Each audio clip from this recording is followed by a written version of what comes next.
All right, this is my summary on The Power of Habit by Charles Duhigg on the first part one, Habits of the Individual. Chapter 1 was about the habit loop. Eugene Pauly was a patient who got sick, and they didn't understand why he could have short-term memory loss, but after so many times of doing something habitually, like walking around the block with his wife, he could soon do it by himself and find his way home. He couldn't tell you why, but they figured out that his basal ganglion was actually responsible for chunking or making things into habits after it's become, a routine. So the habit loop is when you get a cue, and then you have a routine, and then a reward. But you can't tell between good and bad habits. That's the problem with this habit loop. With Chapter 2, The Craving Brain, Claude Hopkins was the big advertising guy who had some simple rules that he used the habit loop, or kind of knew about it, is you have to find a simple or obvious cue and clearly define the reward. So his breakout product among all of them was the Pepsodent toothpaste. He said, you have the film on your teeth, and then if you clean them, you'll look more pretty, and they had a tingly feeling because there was mint oil in the toothpaste. So that tingly feeling is actually had no real uses for the toothpaste of really helping with your teeth, but it gave people a feeling that they were clean and that it was actually doing something. So people became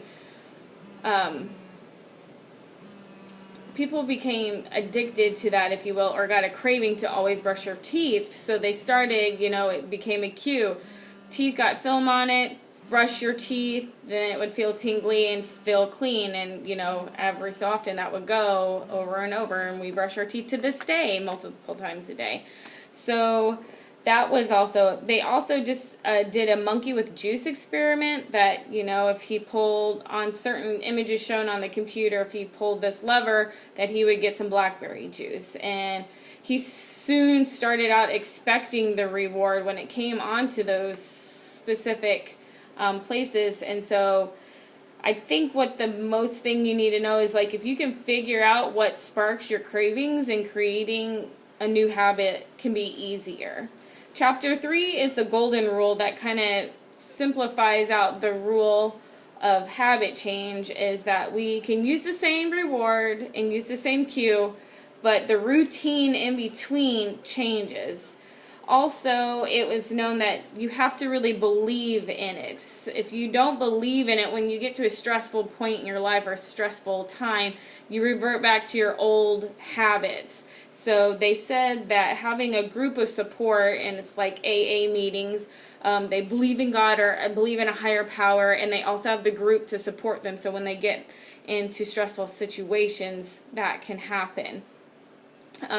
Hopefully they will, stay sober, or they've changed their routine. So instead of going to the bar, they go to meetings and talk with people. So when it applies to something like me, I would say losing weight.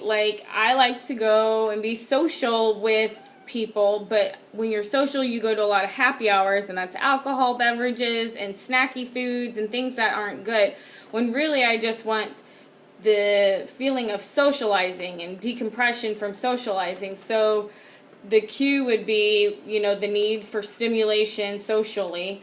The routine, I could change it and be go to the movies, or maybe, just come to somebody's house and sit around and have healthier meals, and still get to talk with them and still change the routine, which then benefits me losing weight because it takes away all that negative eating and food.